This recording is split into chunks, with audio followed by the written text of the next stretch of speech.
बिस्मिल्लाहिर्रहमानिर्रहीम। आज इंशाल्लाह हम कैश बुक के हवाले से देखेंगे कैश बुक जो है वो किस तरह मुकम्मल करनी है। तो सबसे पहले डेट में हमने यकम जिस जो भी महीना होगा उसकी यकम को जो बैंक में पेमेंट होगी वो लिख देनी है। और अगर उस महीने में कोई पेमेंट एनएसपी की इंस्टॉलमेंट आती है तो वो नीचे लिख लेना है। पहले ऊपर लिखना है यकम को सबका बैंक बकाया वो लिख के नीचे आप लोगों ने अगर कोई पेमेंट आती है तो उस डेट का लिख के आगे लिखना है नई एनएसबी किस्त, या अगर 1 2 3 जो भी किस्त है वो लिख लेनी है और नीचे टोटल करके। अब कुल आमदन जो है ये यहाँ पे कुछ लोगों को कन्फ्यूजन है। कुछ लोग यहाँ पे लिखते हैं जी अमाउंट जो उस महीने एनएसबी की किस्त आई वो। हालांकि ये जो पूरी लाइन है इसमें आप लोगों ने बैंक स्टेटमेंट को फॉलो करना है। ये चीज़ नोट करना है कि आपने यहाँ पे बैंक स्टेटमेंट को फॉलो करना है। अगर आप का जो टोटल है सबका बकाया और जो नई इंस्टॉलमेंट है वो कुल आमदन में आएगा। अगर नई इंस्टॉलमेंट नहीं भी आई तो जो सबका बकाया होगा वही यहाँ पे कुल आमदन में आएगा। अगर आपने उस महीने आपका कुल आमदन फॉर एग्जांपल 2.5 लाख रुपया है और जो आपने पेमेंट निकलवाई है वो 50,000 रुपया है और एंड पे जो है ना वो 2 लाख आएगा। और ये आप लोगों ने वेरीफाई करना है अकाउंट बैंक स्टेटमेंट से। ये खास ख्याल रखना है कि ये लाइन टोटली बैंक स्टेटमेंट से मैच करती होनी चाहिए, इसमें ज़रा भी फ़र्क नहीं होना चाहिए। उसके बाद हम आगे देखते हैं कि जो अखराजात हैं वो किस तरह लिखना है। बड़ा सिंपल है, जो भी आपकी रसीद होगी वो एक अगली वीडियो में देखेंगे रसीद नंबर कैसे लगाना है। एक चीज़ मैं यहाँ बताते चलूँ कि रसीद नंबर जो है वो कुछ लोग कंटिन्यू करते हैं। रसीद नंबर हमेशा वो लगता है माली साल को, जो हमारा फिस्कल ईयर होता है जो 1 जुलाई से शुरू होता है और 30 जून को ख़त्म होता है। तो वो हर साल नए रसीद नंबर जारी होते हैं, कंटिन्यू नहीं करने। यानी अगर पहला साल जुलाई आ गया, ये जो अभी माली साल चल रहा है हमारा जुलाई 1 जुलाई को आपने जो पहली रसीद लगानी है उसको नंबर बन देना और 30 जून तक जितनी रसीदें हैं उनको उस लिहाज से चलाना। तो उस हवाले से खर्च तफसील इसमें एक चीज़ का खास ख्याल रखना है। अगर आप कोई चीज़ तादाद में ले रहे हैं यानी सीमेंट की बोरियां ले रहे हैं तो खाली नहीं लिखना सीमेंट 10 बोरी सीमेंट लिखना। अगर आप फर्नीचर ले रहे हैं तो वो लिखना साथ के 10 अदद बेंच डेस्क हैं वो क्या है, मतलब आपने अदद जो अददी नंबर हैं वो साथ लाजमी दिखा यानी डिटेल में लिखना है ताकि कन्फ्यूजन ना रहे किसी को।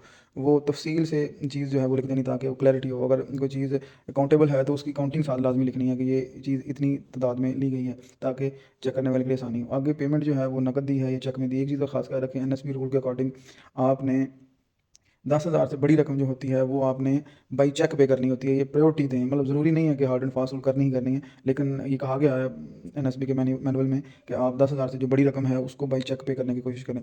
आगे पेमेंट जो है वो रुपयों में हो रही है तो वो लिख लेनी है, टोटल अमाउंट आ जाएगी। हाँ, यहाँ पे जो हमने एनएसबी करारदाद और कार्रवाई वाली वीडियो में जिक्र किया था कि करारदाद जो है वो अखराजात के लिए लाजमी है। तो जो करारदाद आपने अप्रूव करवाई है जिसमें आपने इन अखराजात का जिक्र किया था वो करारदाद नंबर लिखना है और साथ उस करारदाद की डेट लिखनी कि इस करारदाद इस तारीख की जो करारदाद है उसमें हमने इसको कर लिया। तो ये आपने जितने भी खर्चे करने हैं, अगर एक पेज लग रहा है साथ 2 लग रहे हैं तो आपने उस तरह नंबर शुमार देते जाना और एंड पे आपने टोटल कर लेना।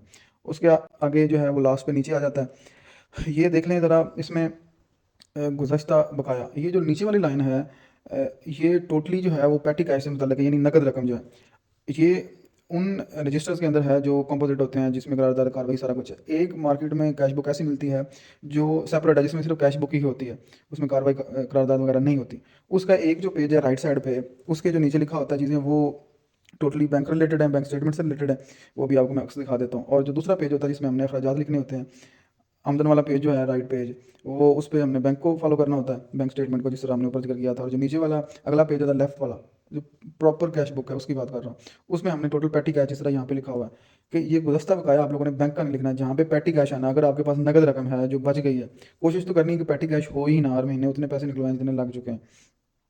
और अगर पेटी कैश रखना मजबूरी भी हो तो मैक्सिमम 5,000 से ज़्यादा आप पेटी कैश नहीं रख सकते किसी भी सूरत में।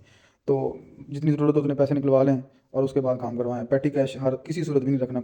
100% कोशिश करें कि पेटी कैश आपका ज़ीरो हो। अगर इन केस आप बच भी जाता है कि पेटी कैश, तो वो वहाँ पे मतलब आपके पास 4,000 रुपया बकाया बच गया था नकद में, ठीक है। उसके बाद जो आपने इस महीने पैसे निकलवाए वो भी तो आपके नकद बन गए, तो आपने 4,000 और जो 50,000 निकलवाया था वो 54,000 हो जाएगा। आप इस माह के अखराज जो थे अगर 54,000 पूरे हैं तो इख्तिताम माह ज़ीरो हो जाएगा, यानी पेटी कैश नकद रकम आपके पास ज़ीरो हो जाएगी। अगर इन केस आपका खर्चा जो है वो 53,000 हुआ है या 53,500 हुआ है तो फिर आपका 1,000 या 500 बच जाएगा नकद में, तो वो आपने इख्तिताम माह बकाया में लिख देना। ये लाइन टोटली आपकी नकद रकम से मुतल्लिक है और जो ऊपर वाली लाइन है वो टोटली बैंक स्टेटमेंट को फॉलो करके लिखनी है। ये इस चीज़ को खास ख्याल रखें। इस दोनों में अमूमन हमारे जो टीचर्स हैं वो गलतियाँ करते हैं, इसलिए इनको ध्यान से आप लोगों ने फिल करना है। और जो प्योर कैश बुक है जिसमें सिर्फ कैश बुक ही होती है, उसका जो लेफ्ट वाला पेज है वो भी हेडिंग इसी तरह का है, तो उसमें आप लोगों ने जस्ट नकद रकम को ही शो करना, बाकी बैंक की अमाउंट को उसमें नहीं लिखना। बहुत शुक्रिया।